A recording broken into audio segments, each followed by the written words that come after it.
I'm Eliza Ronalds-Hannon, a corporate finance reporter at Bloomberg News, and I'm here at TMA's Distressed Investing Conference, speaking with Todrin, the president of Second Wind Consulting.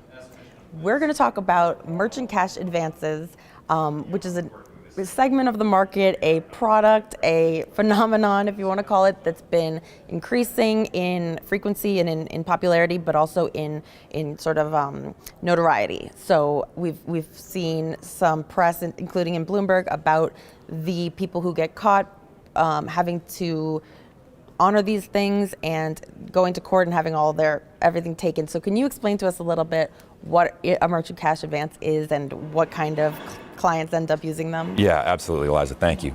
A merchant cash advance, in its simplest terms, is a business payday loan. For companies that need money, they're financially strapped, they don't qualify for typical conventional lending, they need to seek alternative measures. And in the private equity world, if they can't get funding, they look to these MCAs, these merchant cash advances, which have absolutely exploded in the last 5 years. It's an alternative lending mechanism where they advance you as a business owner money and they purchase future receivables. Okay, so it's not really a loan if in fact it's based on future receivables. That's correct, and that's a really important distinction. It is not a loan. It is a purchase of something in the future. They're buying money at a discount. So in an industry where a company does net 30 terms where they don't get paid for 30 days, something like this could be useful, but the structure of this is totally different. So as you said, it's not a loan, and therefore they don't get regulated as such. Right. So they don't have banking regulations, and it's really like they're operating as a business transactional deal type of situation where they get to do whatever they want. It's exploded so much because access to traditional capital is very limited, and it's so easy for business owners to get it. There is no underwriting process. They just look at a few months of bank statements and they'll give you a loan for $100K, $200K within 24, 48 hours. Just click on the button and it's in your operating account. Okay.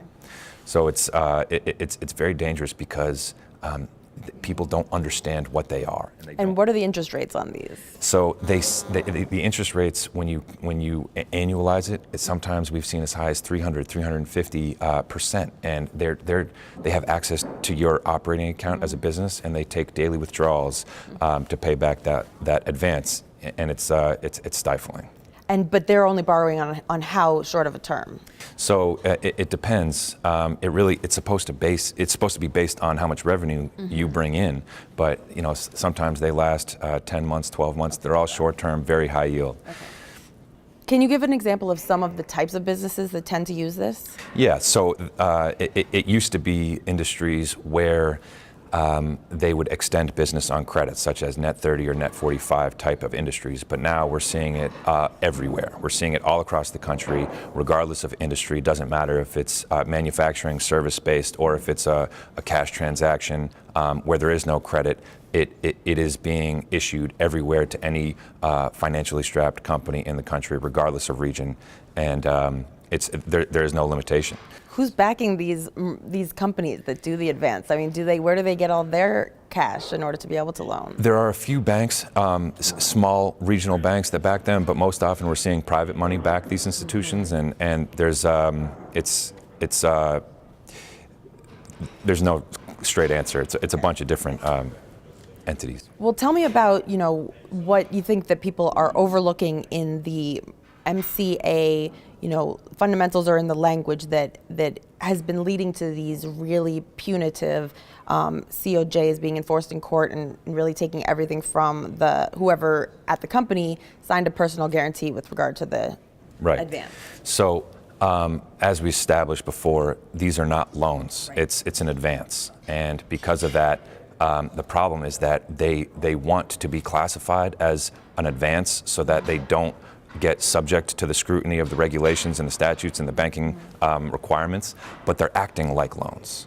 And that's a big problem because people don't read the fine print, and the companies that are taking these are already financially strapped. So when things start to go further south financially, the collection practices of these MCAs are absolutely killing businesses, and they're using these personal guarantees to collect on the whatever's owed, the deficiency balance, when that's not appropriate.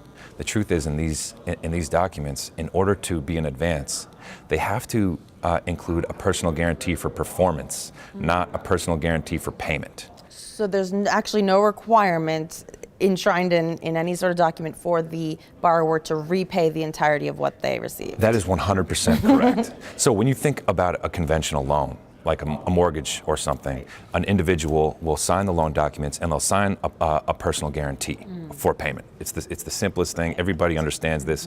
If there's a house and something goes wrong and you can't pay your mortgage anymore, they sell the house. If there's a balance left over, you have to pay that. You're personally obliged to that. That's a personal guarantee for payment. In the tiny fine print, they change that to a personal guarantee for performance. In order to not be a loan. Yeah, in order to not be a loan. And what that means is that what they're guaranteeing, what the distressed business is guaranteeing, it's not payment. It's anytime they get revenue, they give a predetermined percentage to the MCA. And they keep giving that predetermined percentage to the MCA until the advance is paid back. So they're buying receivables. So if receivables stop coming in, if the business shuts down, there's no debt to the business owner. That personal guarantee is not a promise to pay. All it is, again, it's a promise of performance. The lender or the provider of the advance is really just out of luck if the business goes under. Absolutely, they're taking risk. They're charging for that risk, 350%, and they're winning. But if it fails, they have to take the loss. The problem is systemic in that at the beginning of each of these advances, there's what's called a confession of judgment that is signed, which means that allows them to get a judgment, which is the ruling of a court that happens when you win a lawsuit, which means they get to skip the whole lawsuit. And you're signing away that judgment at the outset of the advance. And upon this, and when you shut down your business, they're treating that as a default of that you are now personally obliged to, and they take that confession of judgment and they bring it to the court, and they file it with the court. Bloomberg did an extremely detailed expose on this, and they identified the entire issue with the COJ, the players involved, the service processors. But the problem is that the court system, they don't require the person, the MCAs, to show the basis for that COJ. And they're assuming that it's based on payment, promise of payment rather than performance. So I think that the COJ, in theory, I don't have a big problem with that.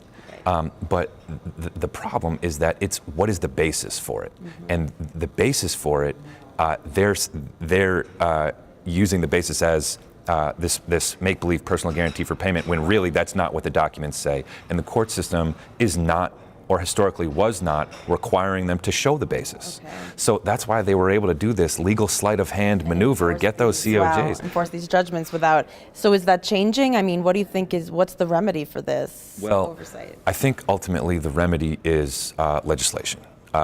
This is the Wild West of alternative lending, and it's a ruthless world out there. And the fact that they have access directly to your bank's operating account, and because you have that personal guarantee, any bank that you operate out of personally is subject to a clean sweep, and we see that day in and day out, and it's truly tragic. It is a problem. People are losing everything. They're losing their homes, and not to mention the jobs of the company that just got shut down. But I mean, they're losing their homes. It's absolutely horrible. So I believe that that legislation needs to step in and play a role. I don't have a problem with the concept of high yield short-term loans. If the market bears it, we live in a capitalist society. I'm okay with that. But people need to understand what is happening, and even further, because they don't understand. When they think that they are personally guaranteeing this, because that risk is so great, they take another MCA, and then they take another MCA. If they knew the truth that this is a personal guarantee for performance, then they wouldn't do that. They would take a different path altogether. And we're seeing honest business people trying to scratch their way out of these financial holes, and they have 10, 11, 12, 15 MCAs stacked on top of each other. And are they borrowing those in order to pay back the original one? That's exactly right. And what's worse is that these MCAs have multiple different different entities, and they keep popping up. So it's like they take out another one from another entity to pay off the other one, but really it's all the same. It's all the same group. So again, I have no problem with the concept, but the way this legal sleight of hand, switching the personal guarantee, how they're treating, they don't want to be loans, they don't want that regulation, but they're acting like it. And they're trying to have their cake and eat it too. That's exactly right. Well, my only other question about that then is, will there be a whole sector of distress for some of our the other professionals here to look at in those merchant cash advance companies when and if they become more regulated? Will they be going under? Absolutely. I mean, it's hard to say. I'm not too worried about what would happen if the MCAs go under, but the truth is that these MCAs really prevent business investment, and they make the life very difficult for private equity groups, for venture capital groups, for investment banks to try to extract value from distressed businesses because they're stifled by these MCAs. So it's a really tricky situation. But if we get this legislation in place, and there have been senators that have moved for this, the New York courts where these are based have stopped taking confessions of judgment, thanks in great part to the Bloomberg article. I mean, that really shined a light on what these practices are, albeit without the explanation of what it really is. That was focused just on the fact that COJs were being filed, not the fact that they were being filed on completely improper grounds. And I think that if we expose that, then that will be what is needed. So to deflate the whole balloon to point out that there was actually never a promise of payment. That's correct. Just my final question is, how big, do you have any sort of estimate or sense of how big the industry is? How much cash out there has been provided by these companies? Our estimates are that there's approximately 25 billion in outstanding MCA paper out there, so it's not a small chunk. No, that's not small. There's a healthy chunk out there. And we Second Wind Consultants, we strive to clean that up every day and help enforce the contracts that these MCAs write and do what we can to play our role in the preservation of businesses across the country. Have you had luck enforcing those and pointing out that this was actually never a loan, so the provider's out of luck? Yes. As long as you just bring that paper. Well, we don't just have to bring it to light. We really got to implement our strategies, our Article 9 sales to preserve the business operation. But as long as we get there, and as long as we engage clients, we have the ability to protect them from these tactics that are just completely aggressive and not backed by any contract that they write. So. Thank you so much for explaining that. Yeah. I'm Eliza Ronalds-Hannon from Bloomberg News here at the TMA Distressed Investing Conference, and I just spoke with Todrin of Second Wind Consulting.